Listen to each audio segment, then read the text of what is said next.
All right, so in this video, we're going to be looking at meiosis and sexual reproduction. All right, so I'm going to actually minimize that just a little bit there. There we go.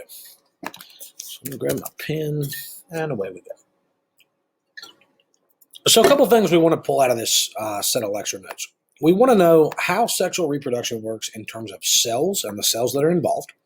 We want to know the chromosome number and how that relates to a cell being either classified as haploid or diploid. We want to look at each of the stages of meiosis and be able to describe them and what's going on there. And we want to know the final outcome of meiosis when we're done.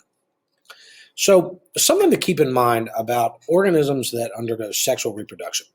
Not all of the cells in your body are sex cells. Most of them are actually what we call somatic cells. And the term somatic means body cells. So this would be a cell like a muscle cell. If I can get my little pen to work here. There we go. A muscle cell. Or maybe it's we'll say like a hair cell. Okay, like a hair follicle. Anything that's not a sex cell is called a somatic cell. But organisms that undergo sexual reproduction need two parents in order to combine their genetic material and come up with those new organisms, right? The kids, the offspring. So in order to do that, we have a special set of cells called gametes. And gametes come in two types. In males, we have sperm, and it doesn't matter if you're talking about human beings or any other kind of male creature. Their sex cell is referred to as sperm. And they have a flagella. They can move around. You've probably seen them before. They have like a little headpiece, they have a collar, and then they have like a little tail. And they, all your genetic material is up there. The egg is the female sex cell. It is huge. It is the biggest cell in the body. It is much, much larger than the sperm cells. And in sexual reproduction, a sperm cell is going to fertilize an egg cell.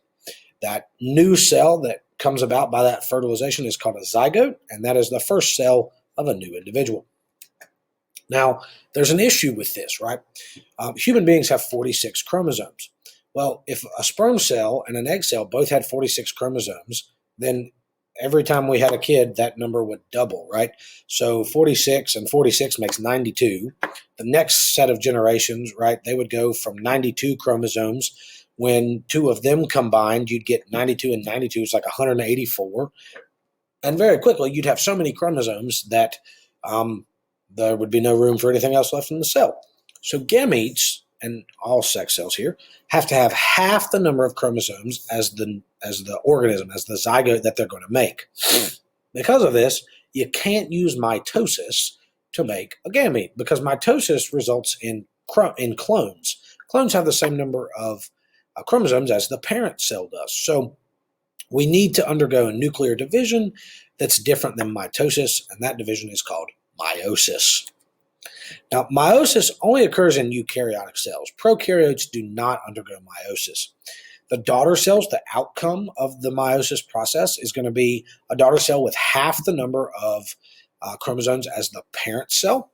We refer to this as haploid, right? Half of the copies compared to the parent cell.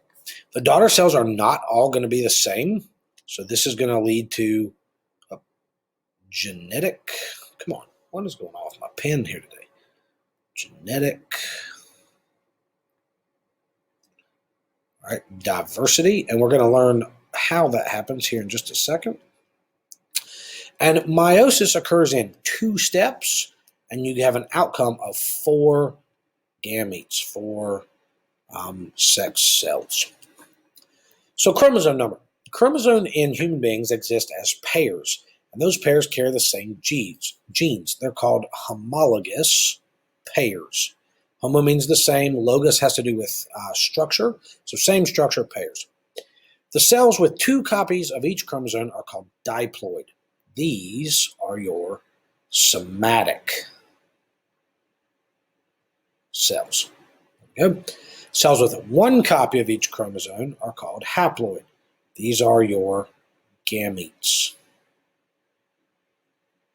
Now make sure you know that. In human beings, all right, Somatic cells are diploid. They go together. They have every single body cell has 2 copies of your chromosomes. Sex cells are haploid.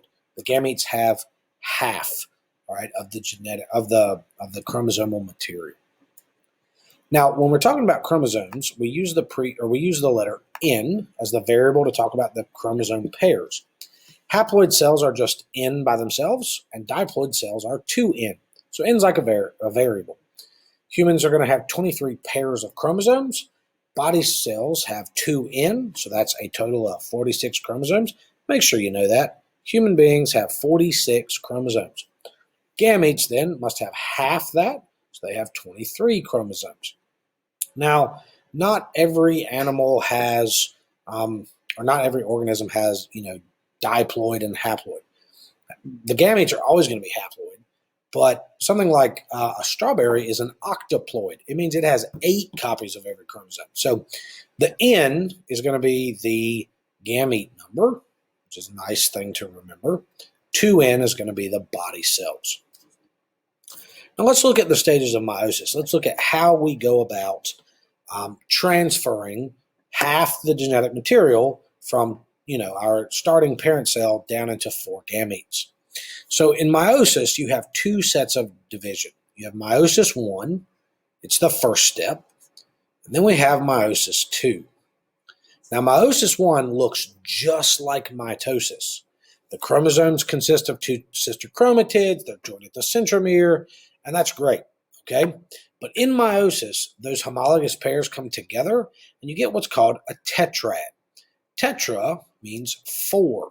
You can see here that I have 1, 2, 3, 4 homologous sister chromatids. All right, I'm going to say that again. There are 4 homologous sister chromatids. So there's a sister chromatid, number 1, number 2, number 3, number 4. We'll call this one A and this one B.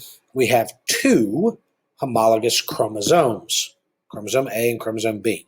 All right, the chromosome is comprised of 2 chromatids that are sisters. We call them sisters. Now in prophase 1, now you'll notice something. There's a big 1 at the end of this. So meiosis and mitosis have the exact same steps: prophase, metaphase, anaphase, and telophase.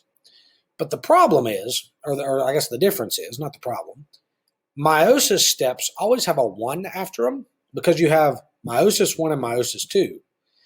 Mitosis only has 1 set of steps, so there'll never, ever, ever be a 1 after it. So if you see prophase followed by a 1, or metaphase followed by 1, or by a 2, right, then you know you're talking about meiosis.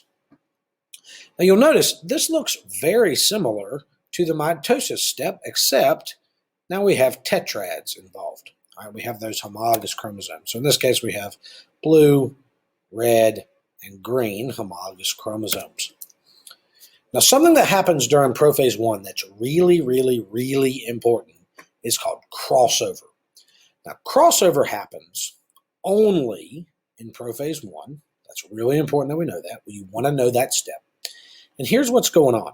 So we have sister chromatid 1, 2, 3, and 4.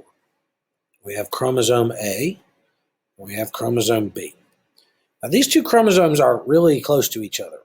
And sometimes the legs, which we call telomeres, all right, or sorry, telomeres, not tetra, telomeres, they get really close together and they swap. And so you can see right here on chromosome A, right, this is still chromosome A, our dark green, we have a piece of chromosome B. And over here on chromosome B, we've got a piece of chromosome A. Now, crossover equals genetic diversity. The reason that we don't look identical to our parents, or a mixture of our 2 parents exactly, is because that crossover gives us just a little bit of variation. That's really important. That helps promote some differences amongst our species. It allows for increased adaptation. It allows us to handle different things that life throws at us in the long run over the time in which our species exists. Now, after prophase 1, you have metaphase 1. And again, things are lining up in the middle of the cell. except now it's our tetrads. So there's our middle of the cell. In anaphase, the tetrads move to opposite sides of the cell. And in telophase 1, I get two new nuclei. I get two new cells. Except, you remember in mitosis, I only had half of this, right? I only had just one side, and the other side was over here. Now I've got a whole chromosome on the left, a whole chromosome on the right. But remember, crossover is going to give us some of this dark region there, so they have some diversity. Now, after meiosis 1, you immediately have meiosis 2. And meiosis 2 is going to break apart the sister chromatids, just like mitosis did. And the two cells that you made in meiosis 1 are going to split again to make a total of 4 haploid cells. So you start with a parent, you go to meiosis 1, you make 2 daughter cells, and then both of them are going to split and make a total of 4 daughter cells. All right. We'll look more at that in the next video. But basically, this is what we want to take out of this. Number 1, all right, cellular reproduction. Whoa, quit that. Cellular reproduction is dependent on getting gametes that are haploid. I don't know why my pen here is being gross. All right, we need haploid gametes. Remember the chromosome number? Diploid is 2N. Haploid is just N by itself. Oh, what's going on here? There we go. All right. Diploid is 2N and haploid is N by itself. Stages of meiosis, we have PM, A, and T.